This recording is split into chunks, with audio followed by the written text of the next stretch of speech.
بسم اللہ الرحمن الرحیم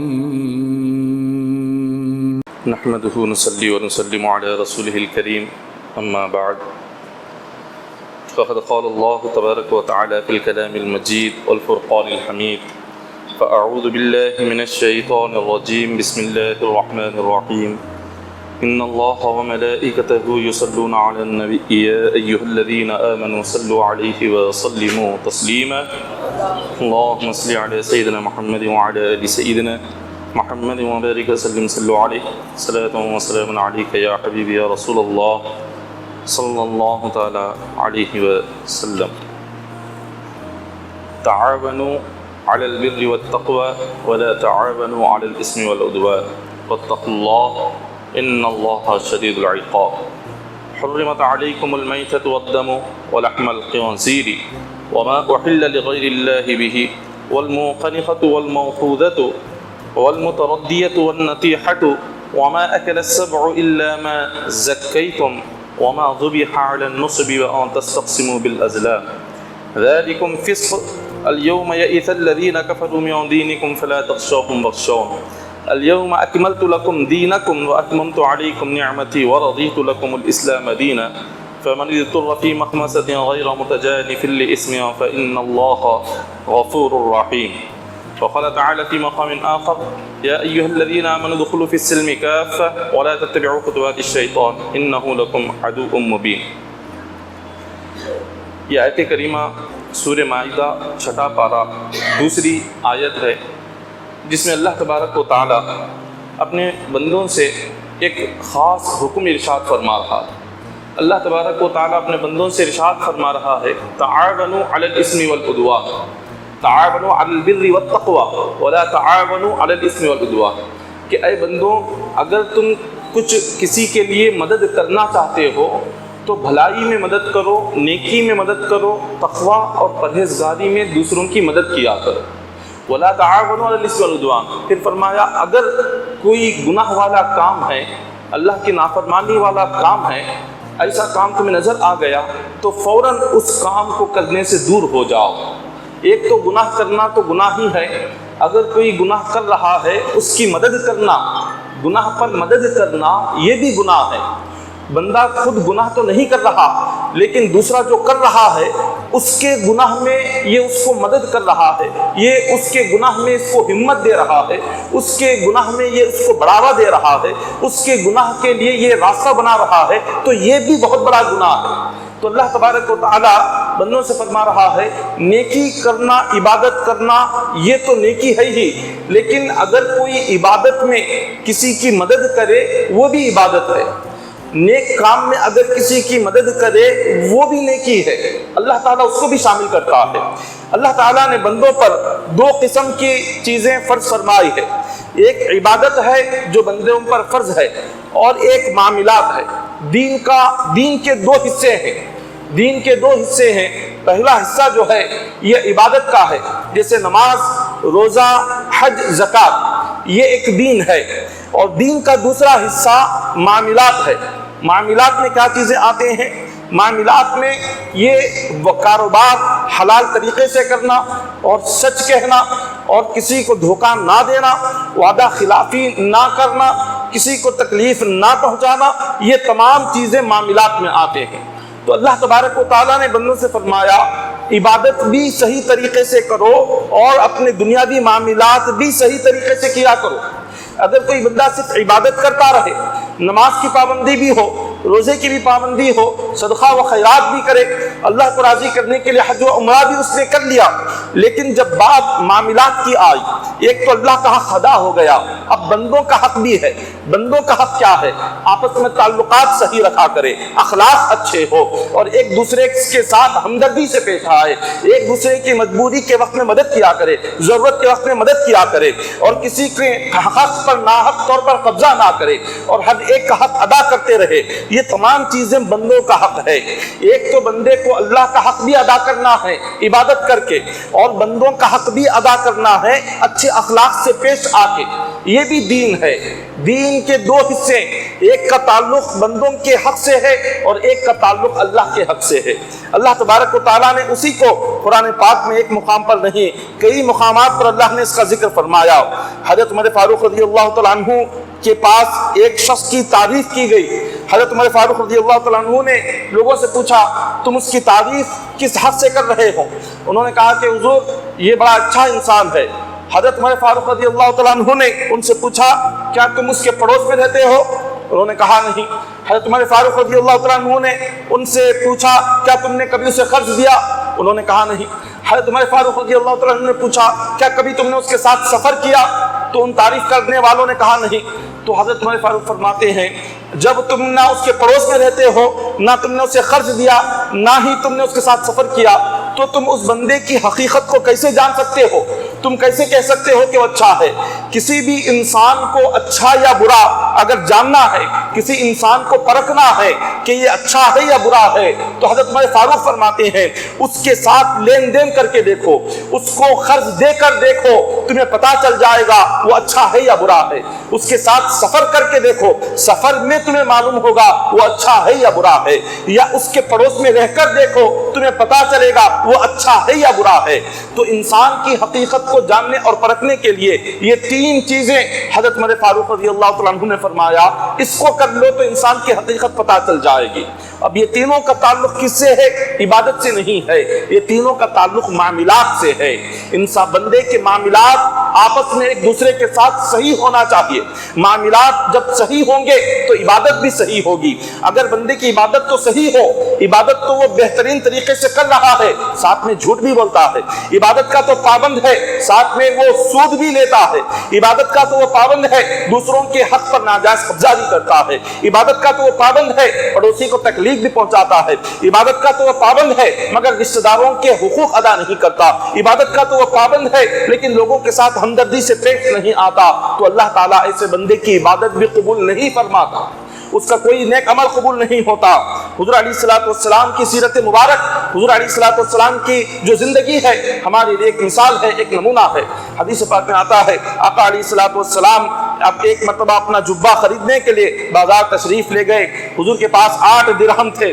راستے میں آپ نے دیکھا کہ ایک خاتون ایک مقام پر اس بازار کے کنارے پر کھڑی ہے، پریشان ہے، رو رہی ہے۔ حضور علیہ الصلوۃ والسلام کو اس کی پریشانی دیکھ کر برداشت نہیں ہوا، آقا علیہ الصلوۃ والسلام اس کے قریب گئے، عرض کیا کہ کیا معاملہ ہے، تم یہاں پر تنہا کھڑے ہو کر آنسو بہا رہی ہو، پریشان حال ہو؟ اس خاتون نے کہا کہ یا رسول اللہ صلی اللہ علیہ وسلم میں باندھی ہوں، میری مالکہ نے مجھے 2 درہم دے کر بھیجا تھا بازار سے کچھ چیزیں خرید کر لانے کے لیے، میں بازار تو آئی مگر راستے میں پتہ نہیں وہ 2 درہم کہاں گم ہو گئے۔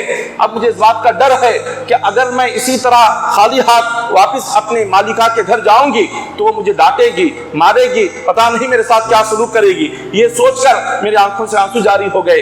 حضور علیہ الصلوۃ والسلام کے پاس جو 8 درہم تھے، حضور نے ان میں سے 2 درہم اس خاتون کو عطا فرما دیے، کہا کہ اس سے تم جو چیزیں تمہاری مالکہ نے کہا وہ چیزیں تم خرید کر اپنی مالکہ کے گھر لے جاؤ۔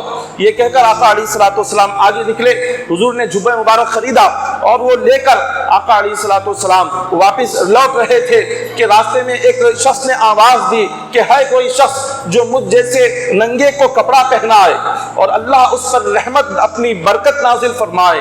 حضور علیہ الصلوۃ والسلام نے جب یہ آواز سنی تو آقا علیہ الصلوۃ والسلام نے جو جبہ اپنے لیے خریدا تھا، حضور علیہ الصلوۃ والسلام نے اس جبے کو اس فقیر اور اس تنگس شخص کو پہنا دیا۔ جب حضور علیہ الصلوۃ والسلام نے اس کو اپنے ہاتھوں سے پہنایا اور آقا علیہ الصلوۃ والسلام نے خود حدیث پاک میں فرمایا کہ اگر کوئی شخص کسی مجبور کو کوئی کپڑا پہناتا ہے، جب تک ایک دھاگا بھی اس کے جسم پر رہتا ہے اللہ تعالیٰ اس پر اپنی رحمتوں کی بارش فرماتا ہے۔ جب تک وہ کپڑا جس نے پہنایا اس کا ایک حصہ بھی باقی رہتا ہے اللہ تبارک و تعالیٰ اس پر اپنی برکتوں کی بارش فرماتے ہیں۔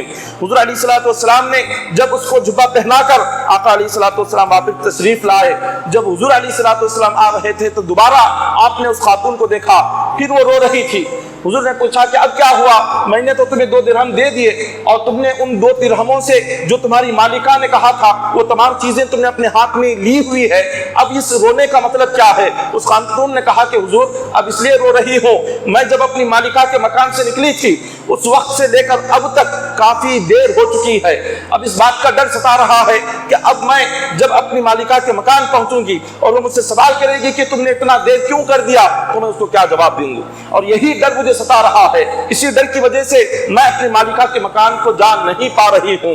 حضور علیہ السلام نے فرمایا یہ معاملہ ہے, چلو میں خود تمہارے ساتھ تمہاری مالکہ کے گھر آتا ہوں, اور جو تمہاری مالکہ ہے میں خود اس سے کہتا ہوں کہ آج اس سے ایک بھول ہو گئی اور اس کے ہاتھ سے کچھ روپے گم ہو گئے, جس کی وجہ سے یہ چیزیں لانے میں اور بازار جانے میں اور آنے میں اتنی تکلیف ہوئی اور اس کی وجہ سے دیر ہو گئی. میں خود تمہارے ساتھ تمہاری مالکہ کے گھر پر آتا ہوں. آقا علیہ السلام کے اخلاق دیکھیے. حضور علیہ السلام ساری امت کے نبی ہیں, لیکن نبی ہونے کے باوجود آقا علیہ السلام اپنی ایک امتی کے مکان پر پہنچ رہے ہیں اور اس کی مدد کے لیے حضور علیہ السلام اس کی مالکہ کے گھر پر جا رہے ہیں. وہ خاتون کون ہے؟ ایک باندی ہے. وہ ایک باندی ہے, ایک کنیز ہے جو ایک مالکہ کے گھر پر کام کرتی ہے, خدمت کرتی ہے. حضور علیہ السلام نے یہ نہیں سوچا یہ تو ایک معمولی سی باندی ہے, ایک چھوٹی سی باندی ہے, اس کے لیے کیوں میں اپنا وقت ضائع کروں, اس کے لیے کیوں میں اس کے ساتھ اس کے مکان پر جاؤں, اس کی مالکہ کے گھر کیوں جاؤں اور جا کر اس سے اس کی سفارش کیوں کروں اور اس کی سفارش کر کے کیوں اس کو وہاں ڈانٹنے سے اس کو بچاؤں. حضور نے نہیں سوچا. آقا علیہ السلام ساری امت کے تاجدار ہونے کے باوجود حضور کی عاجزی کیا تھی, حضور کی انکساری کیا تھی. حضور علیہ السلام فوراً اس کے مکان پر تشریف لے گئے. جب آقا علیہ السلام اس باندی کے ساتھ اس کی مالکہ کے جب مکان پر پہنچے, وہاں پر کافی زیادہ خواتین تھی اور صحابہ اکرام جو کچھ کام کے لیے محنت اور مزدور کے لیے باہر گئے ہوئے تھے. حضور علیہ السلام نے جب خواتین کو دیکھا, سلام کیا. تمام خواتین نے آقا علیہ السلام کو آتے ہوئے دیکھ کر اپنے اپنے مکانوں میں داخل ہو گئی. جب حضور علیہ السلام نے جب سلام کیا, تمام خواتین نے سلام سنا, آہستہ جواب دیا. حضور نے دوسری مرتبہ سلام کیا, خواتین نے پھر آہستہ جواب دیا. حضور نے جب تیسری مرتبہ سلام کیا تو انہوں نے بآواز بلند حضور کو سلام کا جواب دیا. حضور علیہ السلام نے ان خواتین سے پوچھا کہ میں نے پہلی 2 مرتبہ جب سلام کیا تھا اس وقت میں تم نے کیوں بلند آواز سے جواب نہیں دیا؟ انہوں نے عرض کیا کہ حضور آپ ہمارے مکان پر تشریف لائے اور اس سلام کیا ہے؟ سلام ایک دعا ہوتی ہے. السلام علیکم جب ہم کہتے ہیں تو یہ اس کا مطلب کیا ہے کہ ایک بندہ سلام کرنے والا وہ دوسرے کو دعا دے رہا ہے کہ اللہ آپ کو سلامت رکھے, اللہ تعالیٰ آپ پر سلامتی نازل فرمائے. یہ سلام ایک دعا ہوتی ہے. ان خواتین نے کہا کہ حضور آپ ہمارے مکان پر تشریف لے آئے, ہمارے لیے خوش قسمتی کی بات ہے, اور آپ نے ہمیں سلام کیا, اور سلام کا مطلب آپ ہمیں دعا دے رہے ہیں کہ تم پر سلامتی ہو, تمہیں اللہ سلامت رکھے. جب آپ کی زبان سے ہمارے لیے دعا نکلی تو ہم نے چاہا یہ دعا ایک مرتبہ نہیں, بار بار یہ دعا ہمارے لیے نکلتی جائے. آپ کی زبان سے ہمارے لیے سلامتی کی دعا نکلے تو اللہ تعالیٰ یقیناً قبول فرمائے گا. تو ہم یہ چاہ رہے تھے کہ آپ ہم سے زیادہ سلامتی کے ہمارے لیے دعا فرمائے. اور تیسری مرتبہ اگر بلند آواز سے جواب نہ دیتے تو حضور علیہ السلام کی عادت کریمہ تھی کہ جس مقام پر بھی جاتے تھے, جس صحابی کے سے ملنے جاتے تھے, 3 مرتبہ سلام کرتے. جب جواب نہیں آتا تو آقا علیہ السلام وہاں سے رخصت ہو جاتے تھے. ان خواتین نے کہا کہ حضور ہم تو چاہتے تھے کہ بس آپ کی زبان سے ہمیشہ ہمارے لیے سلامتی کی دعا سنتے رہے اور آپ ہمیں ایسے ہی سلامتی کی دعا دیتے رہے, مگر ہم نے سوچا اگر تیسری مرتبہ بھی ہم جواب نہیں دیں گے تو آپ گھر سے واپس کہیں لوٹ نہ چلے جائے, اسی لیے ہم نے ہمارے مکان پر آپ کو رکے رہنے کے لیے تیسری مرتبہ سلام کا جواب دیا. حضور علیہ السلام نے اس خواتین سے فرمایا تم میں سے کون ہے جو اس باندی کی مالکہ ہے؟ ایک خاتون نے کہا کہ حضور میں اس باندی کی مالکہ ہوں. تو حضور نے فرمایا اس باندی سے آج تھوڑی سی دیر ہو گئی ہے, اس کو ڈانٹنا نہیں, آج اس کو کچھ برا بھلا نہ کہنا, اس کے دل کو تکلیف پہنچنے والی بات نہ کہنا اور اس کے دل کو آج پریشان نہ کرنا. بس میں آج اس کی سفارش کرنے کے لیے تمہارے پاس آیا ہوا ہوں. اس خاتون نے جب سنا عرض کیا کہ آقا جب آپ ہماری دہلیز تک تشریف لے کر آئے بس آپ کے آنے کی خوشی میں میں اس باندی کو آزاد کر دیتی ہوں. انہوں نے اس باندی کو آزاد کر دیا. حضور علیہ السلام کی آنے کی خوشی میں یہ صحابہ کرام کا آقا علیہ الصلوۃ والسلام سے محبت کا یہ تعلق تھا، حضور سے اتنی چاہت اور حضور سے اتنا ادب تھا جس کی انتہا نہیں۔ اور حضور علیہ الصلوۃ والسلام بھی اپنی امت سے بے انتہا محبت فرماتے تھے، اپنی امت کی تکلیف آقا علیہ الصلوۃ والسلام سے دیکھی نہیں جاتی تھی۔ جو کوئی آپ کا امتی آپ کو پریشان حال نظر آتا، حضور علیہ الصلوۃ والسلام فوراً اس کی مدد کو وہاں تشریف لے جاتے تھے۔ ایک اور حدیث پاک میں آتا ہے، جو کوئی شخص، حضور نے فرمایا کہ جو کوئی بندہ اس دنیا میں کسی مومن بھائی کی ضرورت کو پورا کرنے کی کوشش کرتا ہے اور اس کی کوشش میں لگا رہتا ہے، کوئی مومن، کوئی مسلمان پریشان حال ہو، مصیبت زدہ ہو اور وہ مشکلات میں گھرا ہوا ہو، اس کی مشکل کو دور کرنے کے لیے اگر کوئی مومن اس کی کوشش کرتے رہتا ہے تو چاہے اس کی مشکل دور ہو یا نہ ہو، لیکن اس مشکل کو دور کرنے کے لیے، اس تکلیف کو دور کرنے کے لیے جو کوشش کرتا ہے، اللہ تعالیٰ کوشش کرنے والے کے سارے گناہوں کو معاف کر دیتا ہے۔ ایک مومن کی ضرورت کو پورا کرنا یہ بھی ایک عبادت ہے۔ ایک مومن کی تکلیف اور مشکلات کو دور کرنے کے لیے کوشش کرتے رہنا، محنت کرتے رہنا اور اس کے پیچھے اپنا وقت لگا دینا، جب تک کوشش جاری رہے گی اللہ تعالیٰ اس کے گناہوں کو معاف کرتا رہے گا۔ چاہے وہ اس بندے کی مشکل حل ہو یا نہ ہو، لیکن اس نے کوشش تو کی۔ ایک مومن کی تکلیف دور کرنے کے لیے، مجبوری دور کرنے کے لیے اس نے محنت تو کی، اس محنت کے بدلے میں اللہ تعالیٰ اس کی بخشش فرماتا ہے۔ اور اگر کوئی شخص کسی مومن کی تکلیف کو اور اس کی مشکل کو، ضرورت کو پورا کرنے کے لیے چلتا ہے، اللہ تعالیٰ اس کے ہر قدم کے بدلے میں اس کے نامہ اعمال میں 70 نیکیاں لکھ دیتا ہے۔ ایک مومن کی تکلیف دور کرنا، ایک ضرورت مند کی ضرورت پوری کرنا، یہ اللہ کو کتنا پسند ہے۔ وہ جب تک چلتا رہتا ہے کسی مومن کی ضرورت کو پورا کرنے کے لیے، تکلیف کو دور کرنے کے لیے، ہر قدم پر اللہ تعالیٰ اسے 70 نیکیاں نامہ اعمال میں لکھ دیتا ہے اور اس کے 70 گناہ معاف کر دیتا ہے۔ اگر وہ اس کی جس تکلیف کو، ضرورت کو پورا کرنے کے لیے اس نے کوشش کی، اگر اس کی کوشش سے وہ شخص کی تکلیف دور ہو گئی تو اللہ تعالیٰ اس بندے کے گناہوں کو ایسے پاک و صاف کر دیتا ہے جیسے آج ہی وہ اپنی ماں کے پیٹ سے پیدا ہوا ہے۔ اتنا اللہ سے گناہوں سے پاک و صاف کر دیتا ہے۔ اللہ کی بارگاہ میں بندوں کی تکلیف کو دور کرنے کی کتنی اہمیت ہے، اللہ اپنے بندوں سے کتنی محبت فرماتا ہے، اللہ انہیں کتنا چاہتا ہے، کتنا عشق فرماتا ہے اللہ بندوں سے کہ ایک بندے کی تکلیف کو دور کرنے کے لیے دوسرا بندہ اس کے پیچھے لگ چکا ہے اور اللہ اس کے گناہوں سے بالکل پاک و صاف کر رہا ہے اور اس بندے سے فرماتا ہے کہ اے بندے، قیامت کے دن تجھے بغیر حساب کے میں جنت میں داخل فرماؤں گا۔ اس بندے کا حساب و کتاب بھی نہیں ہوگا جو اس دنیا میں کسی دوسرے کی مجبوری کو دیکھ کر اس کی مدد کے لیے پیچھے لگ جاتا ہے۔ ایک دن آقا علیہ الصلوۃ والسلام نے حضرت ابو ہریرہ رضی اللہ تعالیٰ عنہ سے فرمایا، اے ابو ہریرہ، کیا تم جانتے ہو کہ شیر جب دھاڑتا ہے، شیر کی جب بلند آواز نکلتی ہے اس کے حلق سے، جب وہ بلند آواز سے پکارتا یا چیختا ہے تو اس کا معنی کیا ہے، اس کا مطلب کیا ہے؟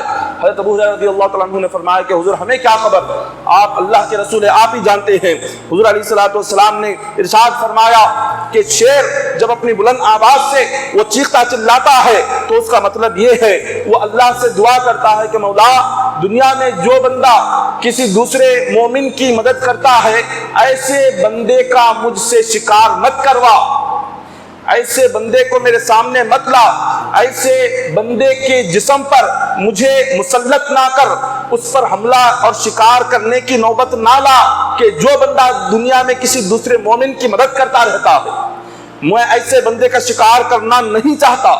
یہ شیر اپنے چیخنے اور چلانے میں وہ اللہ سے اس قسم سے دعا مانگتا ہے، اس کا چیخنا یہ دعا ہوتی ہے، اس کا دھاڑنا یہ اللہ سے اپنی آواز میں دعا ہوتی ہے۔ حضرت علی رضی اللہ تعالیٰ عنہ کا فرمان ہے، حضرت علی رضی اللہ تعالیٰ عنہ نے فرمایا کہ ہر کسی کے سامنے اپنی تکلیف کو بیان نہ کرو، اپنی مصیبت کو، اپنی ضرورت کو، اپنی مجبوری کو ہر ایک کے سامنے بیان نہ کرو، اس لیے کہ جب تم ہر ایک کے سامنے اپنی تکلیفیں، اپنی مصیبتیں بیان کرنے لگ جاؤ گے تو تم ذلیل ہوتے چلے جاؤ گے، تم لوگوں سے رسوا ہو جاؤ گے، شرمندہ ہو جاؤ گے۔ تو اسی لیے اللہ سے اپنی مجبوری بیان کرو، اللہ کے آگے اپنی تکلیف بیان کرو، رب کے آگے رو لو، رب کے آگے گڑ گڑا لو، اپنی آنکھوں سے آنسو بہا لو۔ وہ رب تمہارے رونے کو بیکار جانے نہیں دیتا، وہ رب تمہارے اٹھے ہوئے ہاتھ کو خالی نہیں لوٹاتا، وہ رب تمہارے گڑ گڑانے کو بیکار نہیں فرماتا۔ تم اگر اس کی بارگاہ میں رو گے، اگر چیخو گے، چلاؤ گے اور رب کی بارگاہ میں گڑ گڑاؤ گے تو وہ یقیناً تمہاری اس تکلیف کو دور بھی کرے گا، تمہاری مدد بھی کرے گا، تمہاری آنے والی زندگی بہتر بھی بنائے گا۔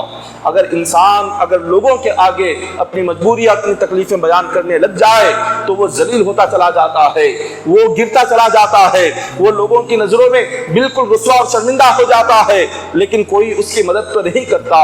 وہ رو کر بھی، گر گرا کر بھی، وہ اپنی مجبوری بیان کر بھی وہ دنیا والوں سے خالی ہاتھ واپس لوٹ کر آتا ہے، اور رب کی بارگاہ میں وہ جتنا گر گڑائے گا، جتنا روئے گا اور جتنا زیادہ وہ ہاتھ پھیلائے گا، اللہ اس کا مقام اتنا بلند کرتا چلا جائے گا، اور اللہ اپنی بارگاہ سے اتنی نعمتیں اسے عطا کرتا چلا جائے گا، اس کی دعائیں قبول کرتا چلا جائے گا۔ اور آج ہم رب کی بارگاہ میں رونے اور گر گرانے کی بجائے، رب کی بارگاہ میں اپنی ضرورتیں، اپنی مجبوریاں بیان کرنے کی بجائے، آج ہم دنیا والوں سے اپنی مجبوریاں اور اپنی ضرورتیں بیان کرنے لگ جاتے ہیں۔ اس کا نتیجہ کیا ہو جاتا ہے؟ جب اللہ تبارک و تعالیٰ دیکھتا ہے کہ بندہ میری بارگاہ میں نہیں آ رہا، وہ میری بارگاہ میں آ کر رو نہیں رہا، وہ میری بارگاہ میں آ کر گڑ گڑا نہیں رہا، وہ میری بارگاہ میں آ کر راتوں میں اٹھ کر وہ مجھ سے تہجد پڑھ کے وہ مان نہیں رہا، تو اللہ بھی فرماتا ہے کہ بندے جا، تو جن دنیا والوں سے اپنے ہاتھیں پھیلا رہا ہے انہی کے پاس چلا جا، انہی سے جا کر مانگ، میں تجھے عطا نہیں کروں گا۔ جب تو میری بارگاہ میں آ نہیں رہا ہے، جب تو میری بارگاہ میں رو نہیں رہا ہے، جب تو میری بارگاہ میں ہاتھ نہیں پھیلا رہا ہے تو میں تجھے کیوں عطا کروں؟ مولا بھی اسے دنیا والوں کے سامنے ڈال دیتا ہے۔ تو لہٰذا دنیا والوں کے آگے ہم رو کر گڑ گڑا کر اپنی مجبوری بیان کرنے کی بجائے اللہ کی بارگاہ میں آئیں، رب کی بارگاہ میں روئیں، رب کی بارگاہ میں گڑ گڑائیں۔ ایک روایت بھی بیان کیا جاتا ہے، حضرت علامہ محمد بن سیرین رحمۃ اللہ تعالی علیہ، ایک مشہور تابعی اور بہت بڑے عالم دین گزرے ہیں۔ علامہ ابن سیرین رحمۃ اللہ تعالی علیہ، آپ کو اللہ نے بے انتہا علم عطا فرمایا تھا، اور اللہ تبارک و تعالیٰ نے آپ کو اتنا علم عطا فرمایا کہ آپ جو خواب کی تعبیر کا علم ہوتا تھا، علامہ ابن سیرین خواب کی تعبیر بیان کرنے میں بہت بڑے ماہر تھے، بہت بڑے مفسر بھی تھے، قرآن کی بہترین تفسیر بھی آپ بیان کرنے والے۔ ایک دن وہ بازار سے جا رہے تھے، راستے میں کھڑا ہوا ایک شخص ملا، آپ نے اس سے پوچھا کہ اے بندے تو آج کیا بات ہے کہ بڑا اداس ہے، بڑا غمگین ہے، اس مقام پر پریشان حالت میں کھڑا ہوا ہے؟ اس نے کہا کہ 500 درہم کا قرض دار ہوں، میرے پاس ایک پھوٹی کوڑی نہیں ہے، اور لوگ پریشان کرتے جا رہے ہیں، جنہیں قرض ادا کرنا ہے وہ آ کر میرے گھر پر کھڑے ہو چکے ہیں، وہ بار بار مجھ سے مانگ رہے ہیں، لیکن ان کا قرض ادا کرنے کے لیے میرے پاس کچھ نہیں ہے۔ علامہ ابن سیرین نے جیسے یہ بات سنی، خاموش اپنے گھر گئے اور 1000 درہم لا کر اس کے ہاتھ میں رکھ دیا، کہا ان 500 درہموں سے اپنا قرض ادا کر لے اور 500 درہموں سے اپنے بیوی بچوں کی ضرورتوں کو پورا کر دے۔ اتنا کہا اور وہاں سے آپ چلے گئے، اور ہاں جب آپ سے پوچھا گیا کہ آپ نے یہ کیا کیا تو آپ فرماتے ہیں کہ جب کسی مومن کی تکلیف کو دیکھ کر کوئی دوسرا مومن مدد کرنے کی طاقت رکھتے ہوئے بھی جب وہ خاموش رہتا ہے تو اللہ تعالیٰ اسے دی ہوئی نعمتیں چھین لیتا ہے۔ جب کسی مومن کو ہم دیکھیں، رشتہ داروں میں دیکھیں، بھائیوں میں، بہنوں میں، رشتہ داروں میں، خاندان والوں میں، دوست و احباب میں کوئی پریشان حال ہے، کوئی مصیبت زدہ ہے اور کوئی ضرورت مند ہے، اور مدد کرنے کی اللہ نے طاقت بھی رکھی ہوئی ہے، طاقت رکھنے کے باوجود بھی جب ہم انہیں نظر انداز کر دیتے ہیں اور ان کی تکلیف کا احساس جب ہمیں نہیں ہوتا، ان کے دکھ درد کا احساس ہمیں نہیں ہوتا، اور ہم ان سے اپنی نظریں پھیر لیتے ہیں اور انہیں اپنے سے دور کر دیتے ہیں، یہ سوچ کر کہ اگر خرید کریں گے تو پتہ نہیں ہم سے کیا مانگ لے گا، اگر اس سے بات کریں گے تو پتہ نہیں ہم سے کس چیز کا وہ سوال کر بیٹھے گا، یہ سمجھ کر جب اپنے رشتوں کو اپنے سے جب لوگ دور کر دیتے ہیں تو اللہ تبارک و تعالیٰ انہیں دی ہوئی نعمتوں کو چھین لیتا ہے۔ اس لیے کہ رزق اللہ کی نعمت ہوتی ہے، بندہ مومن جتنا اللہ اسے رزق عطا فرماتا ہے اس کے رزق پر اس کا بھی حق ہے، اور اس کے رزق پر اس کے جو ضرورت مند خاندان کے لوگ ہیں ان کا بھی حق ہے۔ یہ نہیں کہ بندے نے کمایا تو میری کمائی ہوئی چیز پر صرف میرا ہی حق نہیں، اس نے محنت تو کی ہے لیکن دیا اللہ نے ہے، اس نے محنت کی، یقیناً کوشش اس نے کی، مگر دینے والا اللہ ہے۔ جب اللہ نے اس کو ضرورت سے بڑھ کر اپنی بارگاہ سے رزق عطا کیا، جب اللہ نے ضرورت سے بڑھ کر اس پر فضل و کرم کیا، اللہ نے جب ضرورت سے بڑھ کر رحمتیں برکتیں عطا فرمائی، تو کس لیے عطا فرمائی؟ صرف اس کی ذات کے لیے نہیں، صرف اس پر خرچ کرنے کے لیے نہیں، بلکہ اس کے ساتھ ساتھ جتنے ضرورت مند اسے نظر آئے ان پر بھی خرچ کرنے کے لیے اللہ نے اس کو عطا کیا ہے۔ جو ضرورت مند نظر آئے ان کی ضرورتوں کو پورا کرنے کے لیے بھی اللہ نے اس بندے کو عطا فرمایا ہے۔ اسی لیے حالات انسان کے بدلنے میں دیر نہیں لگتی۔ آج بندہ جتنی خوشحال زندگی گزار رہا ہے، خوشحال زندگی کو بدحال زندگی بننے میں دیر نہیں لگتی، اور بندے کی جو رزق کی برکت کو اللہ تبارک و تعالیٰ تندرستی میں بدلنے میں دیر نہیں لگتی، خوشی کو غم میں بدلنے میں دیر نہیں لگتی، غم کو خوشی میں بدلنے دیر نہیں لگتی۔ انسان کا جو وقت ہے، ایک لمحہ کافی ہے بندے کی زندگی بدلنے کے لیے، ایک لمحہ کافی ہے۔ ایسا نہیں کہ چلو ہم نے 10 سال 20 سال کا سوچ کر رکھا ہے، اب 20 سال ہماری زندگی میں 50 سال تک کچھ نہیں ہوگا، ہم نے اتنا سب کچھ تیار کر رکھا ہے۔ نہیں، ایک لمحہ کافی ہے سب کچھ برباد ہونے کے لیے، ایک لمحہ کافی ہے۔ اللہ سے ڈرنا چاہیے، اللہ تبارک و تعالیٰ سے ہمیشہ ڈرتے رہنا چاہیے کہ رب تبارک و تعالیٰ نے جب ضرورت سے بڑھ کر ہمیں کچھ مال عطا فرمایا، رزق عطا فرمایا، تو جب اللہ نے طاقت دی ہے فوراً مدد کے لیے ہاتھ آگے بڑھا، ورنہ خالق کائنات آہستہ آہستہ نعمتیں چھین لیتا ہے۔ کیسے چھین لیتا ہے؟ کبھی اللہ تبارک و تعالیٰ صحت کو ختم کر دیتا ہے، بیماریاں پیدا کر دیتا ہے، تو جو مال ضرورت مندوں کو دیکھ کر ان کی مدد کے لیے جو مال آگے نہیں بڑھتا، اللہ اس کو بیماریوں سے باہر نکال دیتا ہے۔ اللہ تبارک و تعالیٰ اسی مال کو جب ہم اللہ کی راہ میں دینے کی طاقت رکھنے کے باوجود نہیں دیکھتے، اللہ تعالیٰ اس کو دوسرے معاملات میں حادثوں میں باہر نکال دیتا ہے۔ کوئی حادثہ پیش آ جاتا ہے، اور کوئی تکلیف اچانک سے آ جاتی ہے، کوئی مصیبت اچانک سے آ جاتی ہے جس میں ہزاروں لاکھوں روپیہ نکل جاتا ہے، اور جب ہم دینے کی عادت ڈال لیں، صدقہ کرنے کی عادت ڈال لیں، خیرات کرنے کی عادت ڈال لیں، جب ہم ضرورت مندوں کو اور مجبوروں کو دیکھ کر مدد کرنے کی عادت ڈال لیں، آنے والی بلائیں ٹل جاتی ہیں، آنے والی مصیبتیں ٹل جاتی ہیں، آنے والی بیماریاں ٹل جاتی ہیں۔ صدقہ اور خیرات بندے کو ہزاروں تکلیفوں سے بچاتا ہے، ہزاروں بیماریوں سے بچاتا ہے۔ ہمیں اس بات کا اندازہ نہیں ہے، ہم اس چیز کی اہمیت کو نہیں سمجھتے۔ حضور علیہ الصلوۃ والسلام نے ارشاد فرمایا، اپنے بیماروں کا علاج صدقے سے کرو۔ حضور نے نہیں فرمایا کہ بیماروں کا علاج دوائی سے کرو، نہیں کہا، فرمایا بیماروں کا علاج صدقہ کر کے کرو۔ صدقے میں اتنی طاقت ہوتی ہے کہ صدقہ بڑے سے بڑی بیماری کو شفا میں بدل دیتا ہے، بڑے سے بڑی تکلیف کا حل اللہ نے صدقہ اور خیرات میں رکھا۔ لیکن ہمیں جان سے بڑھ کر زیادہ مال سے محبت ہوتی ہے، جان جاتی ہو تو جائے، ہم ڈاکٹروں پر جا کر ہزاروں لاکھوں روپیہ خرچ کر کر آ جائیں گے، لیکن اللہ کے گھر میں 10 روپے دینا ایک پہاڑ اٹھانے کے برابر نظر آئے گا۔ رب کے گھر میں 100 روپیہ ادا کرنے کے لیے ہاتھ آگے نہیں بڑھے گا، لیکن وہی آپ نرسنگ ہوم میں کسی کلینک میں جا کر 50-50 ہزار روپے 4-5 دنوں میں خرچ کر کر آ جائیں گے۔ یہاں پر رب کی راہ میں 100 روپے نہیں دیے، اللہ نے ہزاروں روپے بیماری کے ذریعے سے باہر نکال دیا۔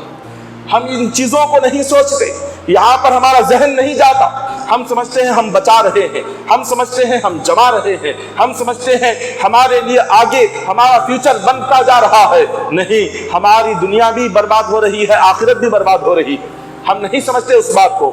اسی طرح ایک روایت نقل کی گئی، ایک روایت میں آتا ہے کہ ایک شخص جو اللہ تبارک و تعالیٰ نے جسے بے انتہا نعمتیں عطا فرمائی تھی، اولاد بھی عطا فرمائی، راحت اور سکون بھی عطا فرمایا، وہ دکھ درد سے پریشانیوں سے کافی دور تھا، اللہ نے اتنی خوشحال زندگی عطا فرمائی تھی، اس کو نہ غم کی خبر تھی، نہ اس کو بیماری کی خبر تھی، نہ کسی مشکل کی خبر تھی، اللہ نے اتنا سکون اس کی زندگی میں عطا کیا تھا۔ اس کا ایک ساتھی اپنی تندرستی اور مجبوری میں اس بندے کے پاس آیا اور اسے کہنے لگا کہ اللہ نے تجھے کسی چیز کی کمی نہیں کی، اللہ تبارک و تعالیٰ نے تجھے اولاد عطا فرمائی، اللہ نے تجھے مال عطا فرمایا، رزق عطا فرمایا، صحت عطا فرمائی، تندرستی عطا فرمائی، مکان عطا کیا، کاروبار عطا کیا، ہر قسم کی خوشحالی تیرے پاس ہے، اللہ نے تجھے غموں سے دور رکھا، بیماریوں سے دور رکھا، ہر قسم کی آفت اور بلا سے دور رکھا، بس تجھ سے اتنا سوال ہے، میری کچھ مجبوریاں ہیں اور میری کچھ تکالیف ہے، ذرا اس کو حل کر دے، کچھ مدد کر دے۔ اس نے کہا ہم اتنی محنت کر کے اپنا وقت لگا کر صبح اور شام ہم اپنی زندگیاں لگا کر اتنا جو کماتے ہیں، کیا تمہیں دینے کے لیے، کیا تمہاری مجبوریاں دور کرنے کے لیے، کیا ہم نے ٹھیکہ لے رکھا ہے تمہاری ان مجبوریوں کو دور کرنا؟ بس اس نے ایسی باتیں کہی کہ ان باتوں سے اس کے دل کو کافی تکلیف پہنچی اور وہ شخص خاموشی سے چلا گیا۔ اب اللہ تبارک و تعالیٰ کا معاملہ دیکھیے، خالق کائنات نے جب یہ منظر دیکھا، یہ شخص اس کے پاس سے چلا گیا، لیکن اس نے اپنی ہمت نہیں ہاری اور وہ لگاتار محنت کرنے لگ گیا اپنی مشکلات اور اپنے تکالیف کو حل کرنے کے لیے۔ جب اس نے اپنی محنتوں کا آغاز شروع کیا، اللہ تعالیٰ نے اس کی محنتوں میں کامیابی عطا فرمائی اور چند دنوں میں خالق کائنات نے اس کی محنت کے بدلے میں اس کو رزق میں بے انتہا برکتیں عطا فرمائی۔ خالق کائنات نے اس کی نعمتیں اتنی عطا فرمائی کہ جس کو اس نے کبھی سوچا بھی نہیں تھا۔ اللہ نے اس کو چھت بھی عطا فرما دیا، مکان بھی عطا فرما دیا، کاروبار بھی عطا فرما دیا، عزتیں بھی عطا کی، شہرتیں بھی عطا کی۔ چند سالوں میں اس بندے کی دنیا ہی بدل گئی۔ اور جب وہ شخص ایک رات اپنے مکان میں، عالیشان مکان میں وہ آرام کر رہا تھا، کئی سارے اس کے خادم تھے، اس کے خدمت کرنے والے اس کی آواز پر، وہ پہلے وہ خود دوسروں کا خادم تھا، لیکن اللہ نے اس کو اتنی برکتیں عطا فرمائی، اس کی محنت کے بدلے میں اللہ نے اتنا رزق اس کو عطا فرمایا کہ اب اس کی خدمت کرنے کے لیے گھروں میں کئی سارے غلام اور خادم اس کے خدمت میں رہنے لگے۔ جب رات کے وقت میں بارش ہو رہی تھی کہ اچانک اس کے دروازے پر ایک مجبور اور ایک تنگ شخص آیا اور اس نے کہا کہ بہت دنوں سے فاقے میں ہوں، بہت دنوں سے بھوکا اور پیاسا ہوں، میری کچھ مدد کر دو۔ مالک مکان نے جا کر دروازہ کھولا، اپنے اس خادم سے کہا کہ آؤ، یہ اللہ کا مہمان آیا ہوا ہے، اس کو گھر میں بٹھاؤ۔ یہ عاجزی ہوتی ہے، جب اللہ نے بندے کو کچھ نعمت دے دی اس کے اندر عاجزی آ جانا چاہیے، اس کے اندر انکساری آنی چاہیے، اس کی طبیعت میں، اس کے دل میں جھکاؤ آنا چاہیے، اس میں غرور اور فخر اور تکبر ہرگز نہ آنے پائے۔ اس نے کہا کہ یہ اللہ کا مہمان آیا ہوا ہے اور اللہ کے مہمان کو بٹھاؤ اور اس کو کھلاؤ اور اس کا لباس بھیگ چکا ہے، اس کو کوئی نیا لباس پہناؤ۔ جب خادم کو یہ کہہ کر وہ اندر چلا گیا اور جیسے ہی خادم آیا اس نے اس کے لیے کھانے کا انتظام کیا اور اپنے مالک کے پاس روتا ہوا آیا۔ مالک نے پوچھا کہ کیا معاملہ ہے، رو کیوں رہا ہے؟ تو اس نے کہا کہ حضور، جو باہر 3 دن کا بھوکا اور پیاسا ہے، جس کے جسم پر لباس بھی صحیح طریقے سے نہیں اور جو رو رہا ہے، یہ وہ شخص تھا کہ ایک زمانے میں یہ میرا مالک تھا اور میں اس کا غلام تھا۔ جب اس نے بات سنی تو سیدھے باہر آیا اور اس نے آ کر اس کو غور سے دیکھا تو وہ کوئی دوسرا نہیں، اس کا ہی ساتھی تھا جس نے اس کو ضرورت کے وقت میں، مجبوری کے وقت میں اس کے دل کو تکلیف دے کر، باتیں سنا کر اس کو خالی ہاتھ بھیجا تھا۔ اس نے پوچھا یہ تیرے حالات کیسے بدل گئے؟ اللہ نے تجھے کس چیز کی کمی عطا فرمائی؟ خالق کائنات نے ہر قسم کی تو نعمت عطا فرمائی، مولا نے تجھے کاروبار دیا تھا، مکان دیا تھا، عزت اور شہرت عطا فرمائی، اچانک سے یہ تیرے حالات بدل کیسے گئے؟ اس نے کہا کہ اللہ کے بندے، جب سے تو میرے پاس آیا تھا اور میں نے تجھے دینے سے منع کر دیا، اور جبکہ اللہ نے مجھے طاقت دے رکھی تھی مدد کرنے کی، مگر میں نے تب بھی تیری مدد نہیں کی۔ اللہ تبارک و تعالیٰ کو اتنا جلال آیا، رب نے جو کچھ نعمتیں دیا ہوا تھا اللہ نے وہ ساری نعمتیں چھین لی، کاروبار بھی گیا، مکان بھی گیا، رزق بھی گیا اور برکتیں بھی گئی، سب کچھ ختم ہو گیا۔ اب یہ حال ہے کہ میں لوگوں کے دروازوں پر مانگتا ہوا پھر رہا ہوں۔ یہ اللہ تبارک و تعالیٰ کا، جب خدا بندے کو کبھی دے کر آزماتا ہے، کبھی لے کر آزماتا ہے۔ مولا جب بندے سے کوئی نعمت چھین لیتا ہے، اللہ تعالیٰ جب بندے کو تنگدستی عطا کرتا ہے، فقر و فاقہ عطا کرتا ہے، محتاجی عطا کرتا ہے، تو دیکھتا ہے کیا یہ بندہ فقر و فاقے میں بھی کیا مجھے یاد کرتا ہے یا نہیں یاد کرتا؟ کیا یہ بندہ بھوکا پیاسا رہ کر بھی میرا شکر ادا کرتا ہے یا میری ناشکری کرتا ہے؟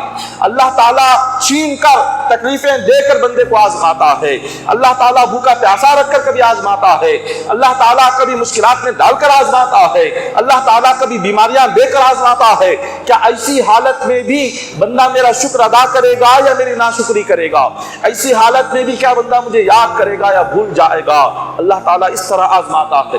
جب بندہ اس حالت میں بھی اللہ کو نہیں بھولتا تو اللہ تبارک و تعالیٰ اس کے بعد اس کی زندگی میں اپنی نعمتوں کی بارش فرما دیتا ہے، رحمتوں برکتوں کی بارش فرما دیتا ہے۔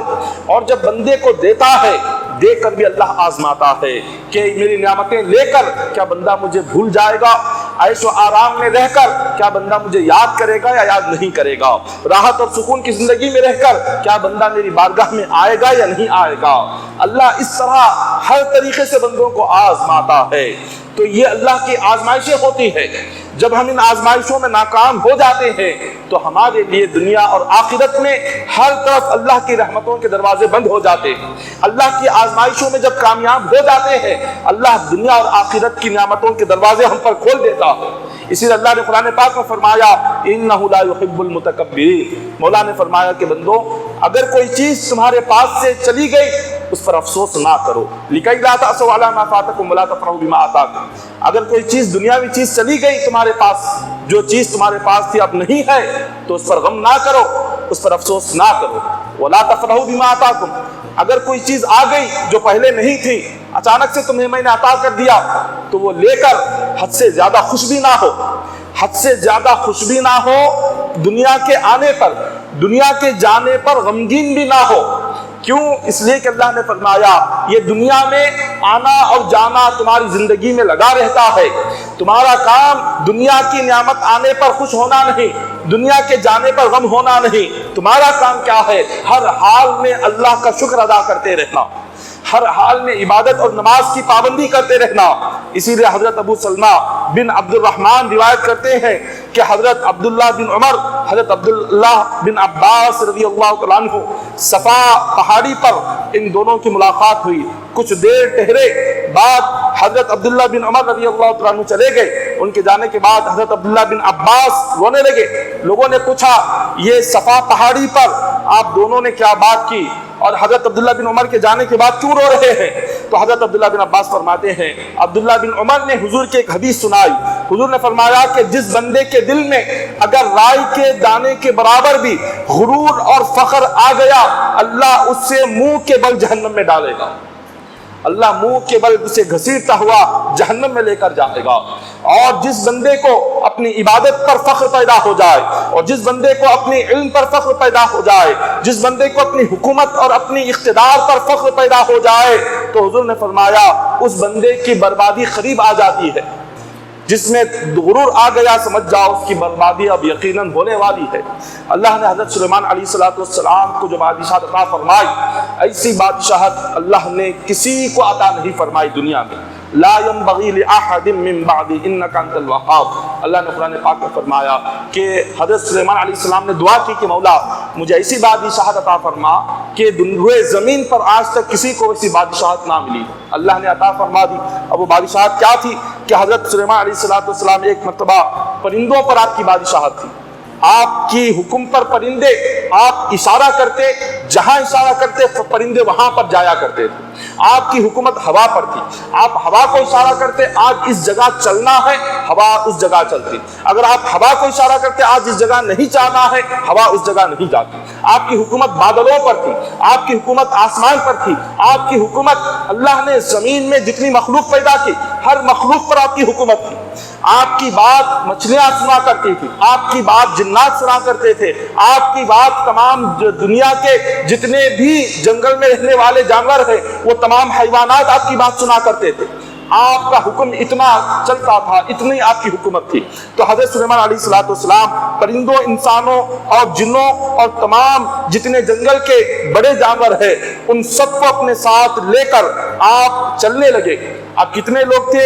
آپ 2 لاکھ انسان اور 2 لاکھ جنات کو تخت پر لے کر آپ درمیان میں تخت پر بیٹھ گئے۔ سیدھی جانب 2 لاکھ انسان بیٹھے ہوئے تھے، بائیں جانب 2 لاکھ جنات بیٹھے ہوئے تھے، انہیں لے کر تخت پر جانے لگے۔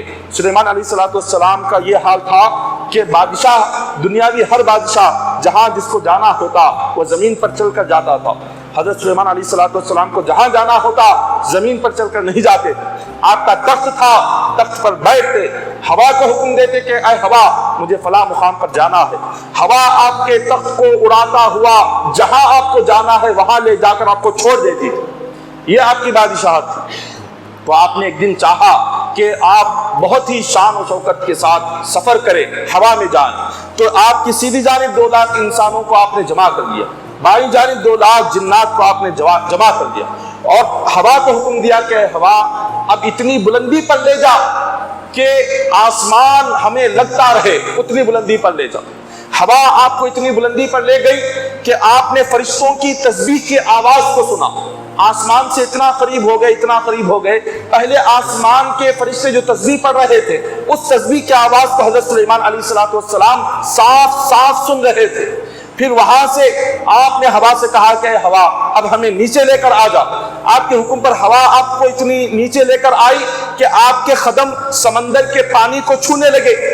جب آپ اتنی بلندی پر گئے اور اتنے نیچے بھی آ گئے، اللہ کی بارگاہ سے آواز آئی کہ اے سلیمان اگر تمہارے تخت پر جتنے لوگ بیٹھے ہیں 2 لاکھ انسان ایک جانب، 2 لاکھ جنات دوسری جانب، اگر تمہارے کسی ساتھی کے دل میں اگر رائے کے دانے کے برابر بھی غرور اور تکبر پیدا ہو گیا، جتنی بلندی تک تم اڑ کر گئے تھے اس سے زیادہ گہرائی میں زمین کے نیچے دھسا دوں گا۔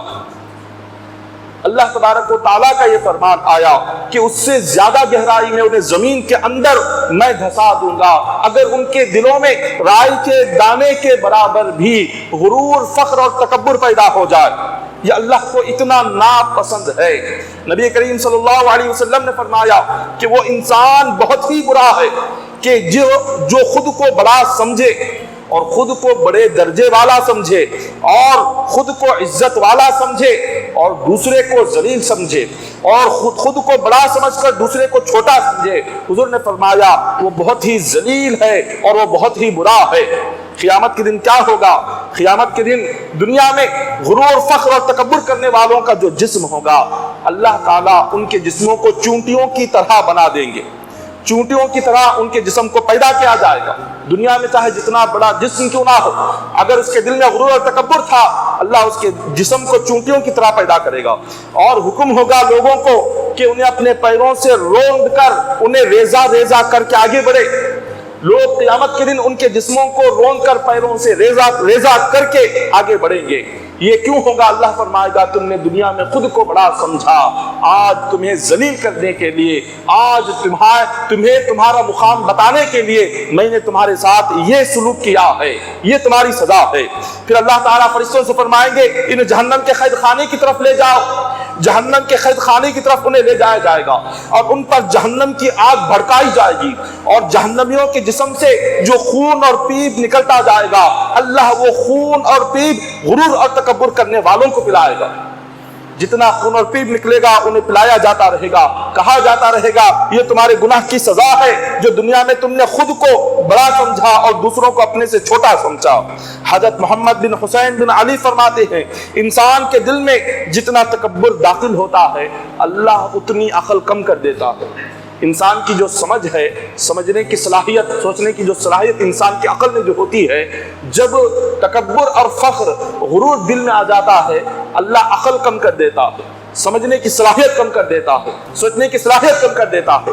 جب بندے میں اپنے عاجزی آتی ہے، انکساری آتی ہے، وہ خود کو چھوٹا سمجھنے لگ جائے، اللہ اس کی سمجھ اور اس کی سوچ اور اس کی سمجھنے کی صلاحیت کو بہت بڑا کر دیتا ہے۔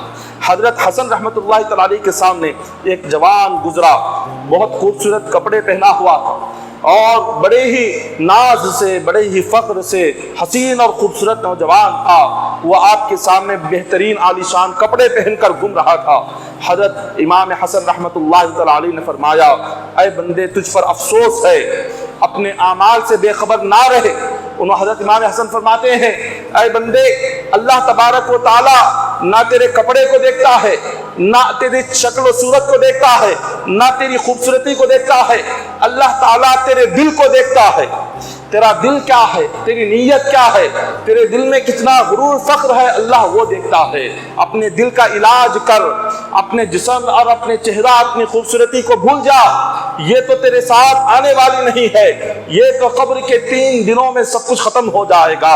انسان کا حسن بھی چلا جائے گا 3 دن میں، خوبصورتی بھی چلی جائے گی اور جسم کی طاقت اور قوت بھی ختم ہو جائے گی، چند سالوں میں جوانی بھی ختم ہو جائے گی، لیکن باقی کیا رہے گا؟ بندے کے اعمال جو جوانی میں کرتا تھا اللہ تعالیٰ اس کو پسند کرتا ہے۔ قیامت کے دن اللہ کا عرش کا سایہ ہوگا، لوگ سائے کی تلاش میں نکلیں گے تو قیامت کے دن صرف ایک سایہ ہوگا، اللہ کے عرش کا سایہ۔ اس عرش کے سائے میں کون لوگ ہوں گے؟ حضور نے فرمایا جس بندے نے اپنی جوانی اللہ کی عبادت میں گزاری ہو، اللہ تعالیٰ ایسے نوجوانوں کو قیامت کے دن عرش کے سائے میں جگہ عطا فرمائے گا۔ جن نوجوانوں کی زندگیاں اللہ کی اطاعت میں گزری، نماز تہجد میں گزری، توبہ استغفار میں گزری، ان نوجوانوں کو اللہ اپنے عرش الہی کے سائے میں جگہ عطا فرمائیں گے۔ اللہ تعالیٰ ان بندوں کی مغفرت و بخشش فرمائیں گے۔ اور اللہ تبارک و تعالیٰ نے موسیٰ علیہ السلام سے جب کہا کہ جا کر فرعون سے کہو کہ وہ اللہ پر ایمان لائے، فرعون کا ایک مرتبہ دل میں ارادہ ہوا کہ وہ اللہ پر ایمان لائے، موسیٰ علیہ السلام کو اللہ کا نبی مانے، ایک مرتبہ دل میں خیال آیا، اس نے کہا کہ موسیٰ علیہ السلام سے میرا وزیر ہے حامان، میں اپنے وزیر سے مشورہ کروں گا، مشورہ کر کے آپ سے میں کہوں گا کہ مجھے ایمان لانا ہے یا نہیں لانا ہے۔ حضرت موسیٰ علیہ السلام نے فرمایا اچھی بات ہے، تیرے لیے ایک دن کا وقت ہے، اپنے وزیر سے مشورہ کر کے بتا۔ تو وہ اپنے وزیر کے پاس گیا حامان، اس سے کہا موسیٰ علیہ السلام فرما رہے ہیں کہ میں ان کے رب پر ایمان لاؤں، ان کے رب کی عبادت کروں، تو کیا کہتا ہے؟ تو حامان کہنے لگا اب تک لوگ تجھے اپنا خدا مان کر تیرے آگے سجدہ کرتے تھے، اگر تو نے موسیٰ کے رب کو خدا مان لیا تو تجھے سجدہ کرنا ہوگا۔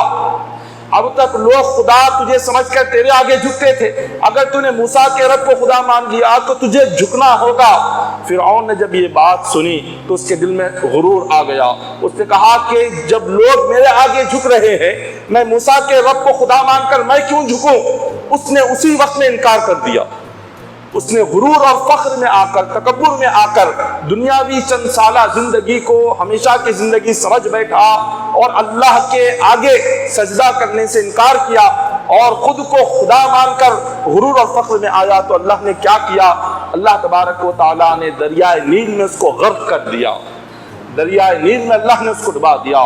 یہ غرق کیوں ہوا؟ فرعون اپنے فخر کی وجہ سے، اپنے غرور اور تکبر کی وجہ سے اللہ نے اس کو غرق کر دیا۔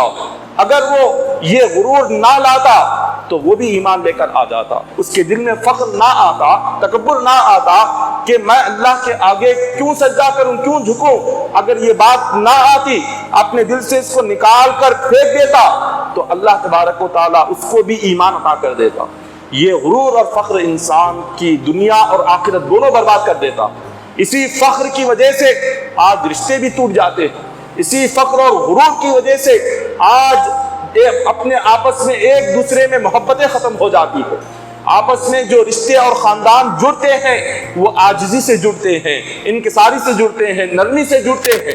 جب بندے میں سختی آ جائے، جب بندے میں میل آ جائے، جب بندے میں فخر آ جائے تو اس کے بعد خاندان کوئی جڑتا نہیں، صرف خاندان ٹوٹتے ہیں، رشتے ٹوٹتے ہیں، محبتیں چلی جاتی ہے، آپس میں رنجشیں بڑھ جاتی ہے، آپس میں عداوتیں، دلوں میں بغض اور کینہ بڑھ جاتا ہے۔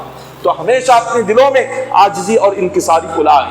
بنی اسرائیل میں ایک عبادت گزار شخص تھا کہ جس نے اتنی عبادت کی، اللہ کی اتنی عبادت کی کہ ساری قوم میں اس سے بڑھ کر عبادت کرنے والا کوئی نہیں تھا۔ عبادتوں کی وجہ سے اللہ نے اس کے سر پر ایک بادل کو مقرر کر دیا تھا کہ بادل اس کے سر پر سایہ کرتا تھا، وہ جہاں جاتا اس کے سر پر بادل رہتا تھا۔ لوگ اس بادل کا سایہ دیکھ کر دنگ رہ جاتے تھے کہ کتنا بڑا عبادت گزار ہے، اللہ نے اس کی عبادت کی برکت سے اس کے سر پر سایہ رکھ دیا ہے بادل کا۔ تو اسی بنی اسرائیل میں ایک بہت بڑا بدبخت تھا، اتنا بڑا گناہگار تھا کہ ساری قوم اس کے گناہوں سے نفرت کرتی تھی، ساری قوم اس کی بدکاری سے اس کو ہمیشہ اپنے سے دور رکھتی تھی، کوئی اسے اپنے قریب نہیں رکھتا تھا اس کے گناہ کو دیکھ کر، اس کی نافرمانی کو دیکھ کر۔ ایک مرتبہ گناہگار شخص نے عبادت گزار کو دیکھا کہ ایک اللہ کا کتنا نیک بندہ ہے کہ اس کے سر پر بادل سایہ کیا ہوا ہے، میں تو گناہگار ہوں، نافرمان ہوں، بدکار ہوں، چلو اس نیک بندے کے پاس اگر بیٹھوں گا تو ہو سکتا ہے اللہ کی کچھ برکتیں مجھے بھی نصیب ہو جائے، اللہ کا فضل و کرم جو اس پر برس رہا ہے، میں گناہگار جا کر سائے میں بیٹھوں گا تو تھوڑا سا فضل و کرم اللہ کا شاید مجھ پر بھی ہو جائے گا۔ یہ سوچ کر وہ گناہگار اس عبادت گزار بندے کے قریب جا کر بیٹھا۔ اس عبادت گزار بندے نے جب دیکھا کہ اتنا بڑا قوم کا گناہگار میرے بازو میں آ کر بیٹھا ہوا، اس کے دل میں فخر آیا اور اس نے کہا کہ تیری جرت کیسے ہوئی؟ ساری قوم میں اتنا بدکار تو ہے، اتنا نافرمان تو ہے، اتنا گناہگار تو ہے کہ کوئی تجھے اپنے قریب آنے نہیں دیتا، اور میں ساری قوم کا سب سے بڑا متقی پرہیزگار بندہ ہوں اور عبادت گزار ہوں، تو میرے سائے میں آ کر کیسے بیٹھ گیا؟ تو میرے قریب آ کر کیسے بیٹھ گیا؟ تیری جرأت کیسے ہوئی؟ جب یہ بات اس نے سنی اس کے دل کو کافی تکلیف پہنچی، وہ خاموش رہ گیا۔ اللہ تبارک و تعالیٰ کو یہ بات بہت ناپسند آئی۔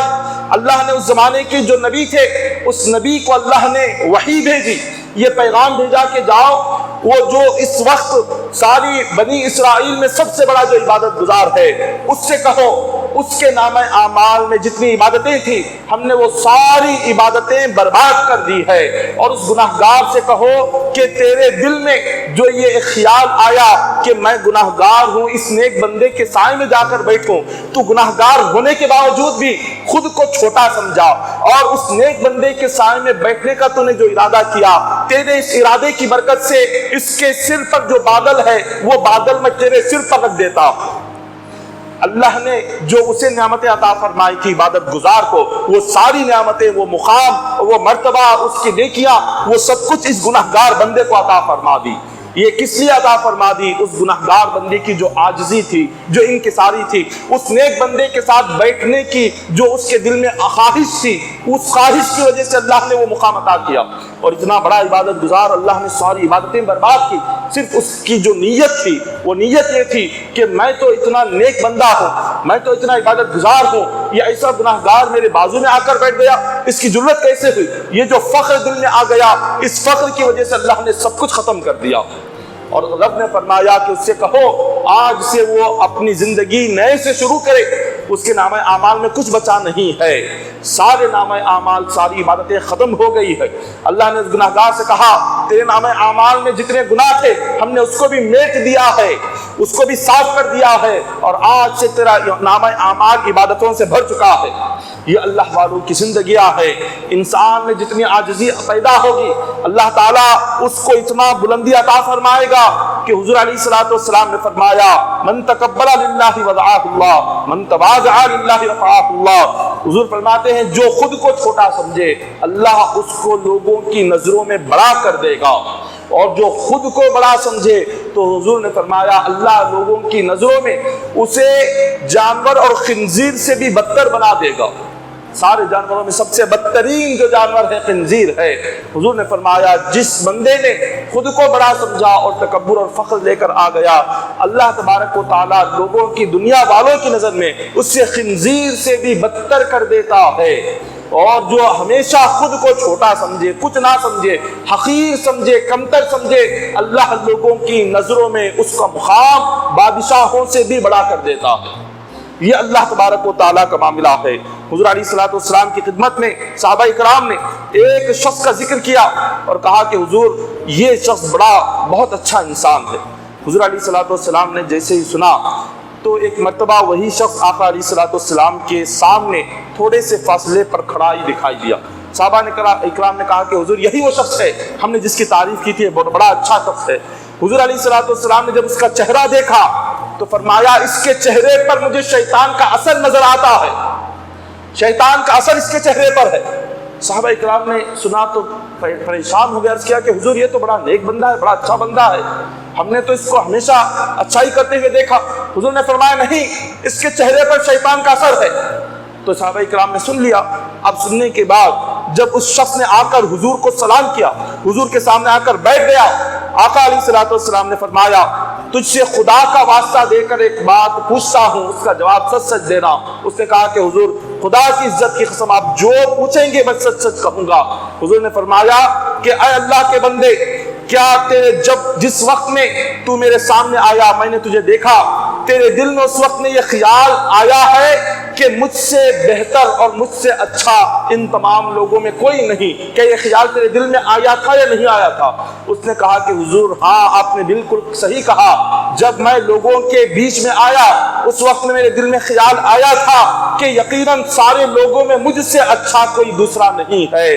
تو حضور نے فرمایا یہی شیطان کا اثر ہے، تیرا جو خیال دل میں آیا میں نے اس کا اثر تیرے چہرے پر دیکھا ہے، یہ شیطانی اثر تھا جو تیرے دل میں آیا تھا۔ حضور نے فرمایا اس خیال کو نکال دے، جب تک یہ خیال تیرے دل میں رہے گا تو کبھی اچھا نہیں ہوگا، اس کو جب نکال دے گا اللہ تیرا مقام پہلے سے بلند فرما دے گا۔ ایک مقام پر حضرت عبداللہ شاہ قبلہ نقشبندی مجدد رحمۃ اللہ تعالی علیہ اپنی کتاب میں ایک واقعہ لکھتے ہیں. حضرت ذوالنون مصری رحمۃ اللہ تعالی علیہ اپنے وقت کے بہت بڑے ولی کامل ہے. ان کے پاس ایک شخص آیا، 30 سال سے خدمت کرتا رہا.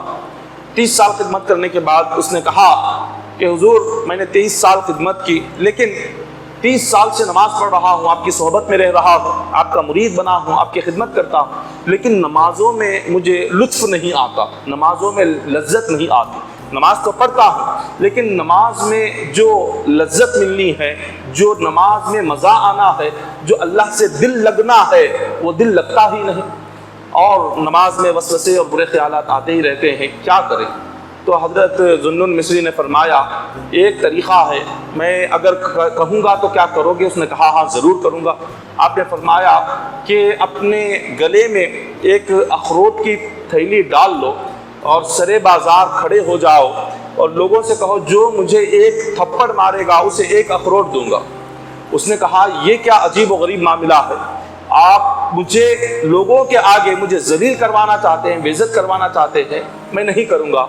آپ نے کہا اگر نہیں کرے گا تو 30 سال نہیں 60 سال بھی گزر جائیں گے نماز پڑھتے پڑھتے، تجھے نماز میں مزہ نہیں آئے گا، لذت نہیں آئے گی. اس نے پوچھا وجہ کیا ہے؟ تو حضرت ذوالنون مصری فرماتے ہیں وجہ یہ ہے تو جو تم نماز پڑھتا ہے، تیری نماز پڑھنے میں، تیری اللہ کی عبادت کرنے میں دل میں ایک قسم کا فخر اور غرور پیدا ہو گیا، اور یہ جب تک تیرے دل میں تیری عبادت کا، تیری نماز کا اور تیرے اچھے نیک ہونے کا یہ غرور جب تک رہے گا، نہ تجھے عبادت کی لذت آئے گی نہ لطف آئے گا. اب اس نفس کو اگر مارنا ہے، اب اس غرور اور فخر کو اگر ختم کرنا ہے تو لوگوں کے آگے جا اور ان کے ہاتھوں سے تھپڑ کھاتا رہے. جتنا تو لوگوں سے تھپڑے کھاتا رہے گا تیرے دل کے اندر نفس مرتا رہے گا. تیرا نفس جتنا مرے گا اتنا تیرا غرور تکبر ختم ہوگا اور اتنا تجھے نماز میں لطف اور لذت نصیب ہوگی. یہ اللہ والوں کا حال تھا کہ انسان جب تک اپنے اندر کے نفس کو نہیں مارتا اس وقت تک اسے کچھ نصیب نہیں ہوتا، نہ دین میں کچھ نصیب ہوتا ہے نہ دنیا میں کچھ نصیب ہوتا ہے. اللہ تبارک و تعالیٰ نے، اللہ نے اس دنیا میں بھیجا بندے کو اس لیے ہے کہ جب تک وہ اپنے آپ کو نفس پر قابو نہیں پا لیتا اس وقت تک بندہ اپنے نفس کا غلام بن کر رہتا ہے. خواہشات نفسانی کیا ہے؟ خواہشات نفسانی بندے کو اپنا غلام بناتی ہے. بندے کے دل کی خواہش، نفس کی خواہش، اپنی زندگی کی خواہش، یہ جتنی زیادہ ہوتی ہیں کبھی بندہ اللہ کا نہیں بن سکتا. خواہشات کو ختم کرنا ہے، اپنے آپ کو بندہ اللہ کے حوالے کرے، اور جب تک وہ رب کے حوالے نہ کرے اس وقت تک اس بندے کے پاس کچھ نہیں ہوتا. حضرت امیر معاویہ رضی اللہ تعالیٰ عنہ حضور علیہ الصلوۃ والسلام کے صحابی رسول تھے. آپ کا یہ حال تھا. وائل بن حجر یہ ایک رئیس اور مالدار شخص تھا. حضور علیہ الصلوۃ والسلام کے پاس ملک یمن سے آیا اور آقا علیہ الصلوۃ والسلام نے اسے ایک زمین کا حصہ دیا. حضرت امیر معاویہ رضی اللہ تعالیٰ عنہ سے فرمایا کہ امیر معاویہ اسے زمین کا وہ حصہ دکھا دو اور لکھ کر وہ زمین کا حصہ اس کو دے دو.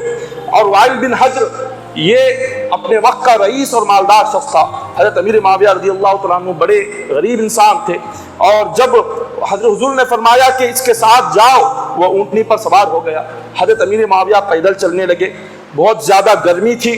گرمی کی وجہ سے حضرت امیر معاویہ نے فرمایا کہ اے وائل، میں تیری سواری کے پیچھے جگہ ہے، میں پیچھے بیٹھ جاتا ہوں، چلنے میں تکلیف ہو رہی ہے. اس نے کہا نہیں، میں اتنا بڑا مالدار اور تم جیسا اتنا تندرست اور غریب اور فقیر شخص میرے پیچھے بیٹھ جائے گا تو یمن کے جو رئیس لوگ ہیں ان میں میری بے عزتی ہو جائے گی، یمن کے رئیسوں میں میرا مقام گر جائے گا، اسی لیے میں تمہیں اپنی سواری کے پیچھے بٹھا نہیں سکتا.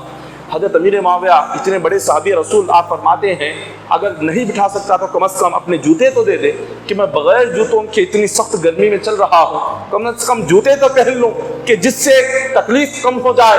اس نے کہا نہیں، مجھ جیسا رئیس اور مجھ جیسا مالدار شخص اس کے جوتے تم جیسا شخص اگر پہن لے تو نعوذ باللہ میرا مقام اور میری عزت کم ہو جائے. حضرت امیر معاویہ رضی اللہ تعالیٰ عنہ خاموش رہ گئے.